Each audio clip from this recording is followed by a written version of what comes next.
to save a horse and feed him garbage. I'm not going to do it. So they eat really good hay, and everything they get is, you know, is good. It's as economical as I can find it, you know, at the grade level that I'm willing to give it to them. For my daughter, I want to talk about Rachel. yeah, Rachel, she's she won an essential. award, didn't she? She did. She won a nationwide award given from the ASPCA. Wow. That's incredible. It really is. ASPCA Kid of the Year. Amazing. We went to the She Rainbow does Room. a lot of this work with you. She's right there. You'd be amazed at this point how many kids she's turning vegetarian actually in front of me. And you included. Unbelievable. Yeah. She's her whole heart and soul is into trying to get people to understand the horses. She thinks like a horse. You know, she can. A new horse will come in. Scio Defenseman came in off the racetrack. This horse is to be hailed. You know, he's son of a Fleet Alex. He comes from just a line of miracle racers, and he came in with a fractured sesamoid. And his trainer, you know, the owners were thinking about euthanizing him. It's a very scary injury, and his trainer said, "No, he's different. He's one in a million." And would anybody take a chance? Amarylis will take. I will take the chance. If someone else believes that strong, I will take the chance. This horse is incredible. He came in, and Rachel's been, you know, I mean, she works around this horse and talks to him. She understands him. He's unbelievable, and that's what Amarylis really is made up of. I feel like we've never gone and looked for a horse to save. We just have had the most spectacular horses and animals come into Amarylis. And Rachel's, you know, my key help. She teaches the kids. She teaches the young kids all. Boy, let me tell you, your volunteers, and I want to speak up for these volunteers because we had some footage of them that I'm sad that we didn't get to show on this. But it was amazing because these children are so passionate about being junior volunteers. And if we do have any kids out there that are like want to be around horses, whatever, I would love it if they would go to and actually come and volunteer at Amarylis. Now. I don't even have to talk to anybody anymore. I mean, it was amazing. They talk about Jasmine and the love relationships between the different horses. Mayor's wife. Yeah. I cannot remove Jasmine from Mayor. It's his wife. It is what it is. Mayor is a local show horse. Extremely sensitive, extremely high strung. I cannot remove Jasmine or he'll fall apart. He had 2 failed adoptions. He's with us permanent. He's one that viewers that wanted to help somebody, he's one that they should help. He's a local horse.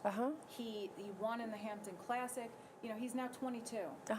He has been unable to get a diamond support in so long, and he needs a group of people maybe to help find him some feed money, help me, help them. I can only do so much.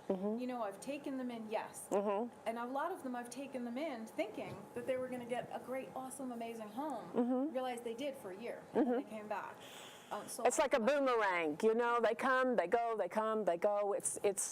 It's not right. All of our horses are contracted, Yeah. so Amarylis remains the owner forever in case something happens. It's a darn good thing. Yeah. You know, we do. Yeah. But the kids will tell you all about them and about the little, you know, everything. Classroom bunnies that come in and school project chickens. We've got to talk about Clara. Clara the goat. Clara the goat. This was an amazing story because when you showed us Clara, and she literally has knobs on that were born, and that was because the people that were so long, and instead of getting them clipped, you know, the hoofs grew backwards, and then she couldn't stand up, so she was on her knees, walking like this. She can't walk. She's crippled. Her legs are all crooked, and you know, it's. And she still has those big bunions on her things where she couldn't walk for years and years, and thank goodness that they wound up dumping her in your lap because you got the vet care that wonderful animal. I also have a really, really, really good, talented farrier. My vet, my farrier are amazing. And the farrier his name is Rich Klauber. And really amazing. I mean, for our viewers that don't know, what is a farrier? Farrier takes care of the horse's feet. Okay. He is a meticulous, perfectionist, natural horseman. And I mean, I've had horses limp in, and none of our horses limp. I mean, I think we have 2 that you could actually tell are off. Gideon with a big knot on his knee. You know, and the others are just, he's does amazing work with their feet. You know, we can trim them so they grow wide. You have a wider weight distribution. At Amarylis, the main barn, we've got a lot of sand. There's no concussion. So any arthritic issues aren't big issues there. We believe in the horses out 24 hours a day, if at all possible, where they can come in and out of their sheds, in and out of their stalls as they choose. And so because of that, you don't have a lot of the stocking up, edema issues. Everything that a person deals with as they age, a horse deals with. Yeah. So the older you get, the more high maintenance you get. So the myth of it being okay to strip a horse's shoes after 18 years of being a show horse, yank their blankets off after being body clipped for 10 years, pulling them off of their joint medications, which almost every show jumper out there is on, and sending them to, you know, 400 acres somewhere to return to nature and become a horse would be like you stripping the coat off your grandmother, pulling the shoes off, and sending her up into the woods and saying, well, we were born this way.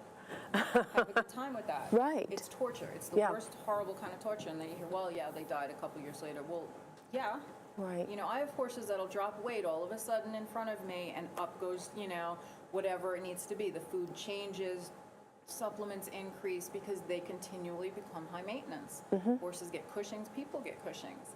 Different things, so they're watched. They need to be watched all the time. Somebody said I should do a logo that's just a couple of old horses on a porch with like in a rocking chair, because that's basically what we've got, like, you know, the old rest home for horses. Yeah. The neat part of Amarylis is you can come. So you can, if you've got to gather of friends together to support a horse like Mayor or any of the other older horses, Trooper has no support, and look to support him, you can actually come and see him and see exactly where your money goes. It costs on average $500 a month will cover a horse's expenses. And so you can buy just his hay. Or you can buy just his grain, or you can, you know, this is what we. And the beauty about that really is you can actually go to Amarylis and you can and love the horse. You know, that's the one thing, that the food is one thing, and that's important, but they also need human interaction and friends and love. We all respond to love. All dogs, cats, and horses especially respond and need that love every day. We started a new website, which, you know, me and my website technology, which is amaryllisfarm.com. Not every button works. You need to go to the home page. There's 100 pages on my website. We started another one that'll be a kiosk that will be like Match.com. It's Horse Personals. It's thehorsepersonals.com, because that's exactly what you say. Some horses are fine being horses and they've had enough of humanity. Yeah. But others lost their owners in tragic ways, and they love their owners. We have horses that need friends. Yeah. Sierra just got 2 of the most incredible women. These are Sierra's women now. Sierra's had nobody for like ever and ever. And now he has these 2 women that come alternate days just to visit him, to give him cookies, to hug him. They help out with his expenses. Are they going to pay for the dental care when he has his teeth out? He's the happiest horse on earth now. And so, yeah, the horses very much need a friend. You don't have to ride a horse. How many of the horses there are actually rideable? I think you do have some riding capability there. Oh, really? How many would you say that could be ridden? Of the 50, 20, 25? Wow. Yeah, no, a lot of them are. Okay, so if people But they're wanted not going to jump Oh, right. necessarily. Right. Well, you wouldn't necessarily want amateurs out there jumping horses anyway, and basically.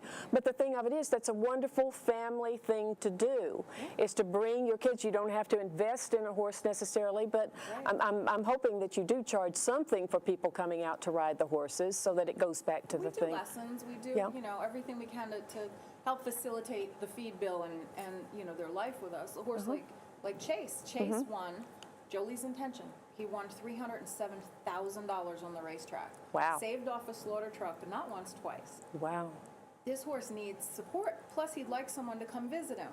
Plus, he does happen to be rideable. You know, and so we charge more for if the horse has to do something to earn some more of his feed money, you're going to pay a little more for it. Okay. Because that's, you know, they're here to freeload on me. It's my job to find the money. They're not here to work. Yeah. And, you know, but a horse like him, to have a family come and visit him, and love him, and, you know, maybe help with his hay or help with his grain, that's amazing, because I'm the one doing the work. So you have the best of both worlds. You have your cake and you can eat it too, like a horse, and you can hug him and send him out on Christmas cards. And I'm doing all the labor for you.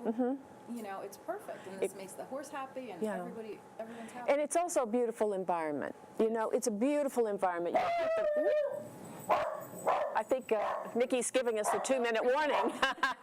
So, but dogs will be dogs. What can I tell you? It's so funny. Anyway, we have a couple of minutes to wrap up. Christine, what would you say that if you could tell viewers what you really need from them? You need contributions, certainly. That would be wonderful. But also to come out and support and to help out, because the myth is that all these beautiful parties and things, that they look glamorous, but they're really, Nicolette, come here, girl, come here. You want a treat? Come here. Okay, come here. Just going to take up your, there you go. So anyway, but the bottom line is you do have a tremendous overhead to keep doing what you do, and you're there with your boots, and you were late this morning, today, because you had the fence issue. You're always having issues when you have a farm and you have animals. There's always something going on. Yeah, it's nonstop. And you never know what's going to happen the next day. There are no holidays. There are no bad weather today. There are no excuses for anything at all. So what we need volunteers to do outreach. We need volunteers to get out there on the street corners at the supermarkets, do a bake sale, talk about the horses, because 1 out of every, couple hundred people might be interested in taking on a little horse project like Sierra and becoming a horse's friend. But each horse we need to meet their rent, we need to meet their feed, and we need to meet, their hay and grain, their vet bills. We need to meet that for them. And we need, help always with fencing. We need hay trailers. We need a better horse trailer that's designed so the maid and the goat can travel to the schools. And start to really, interact with the children and bring them in.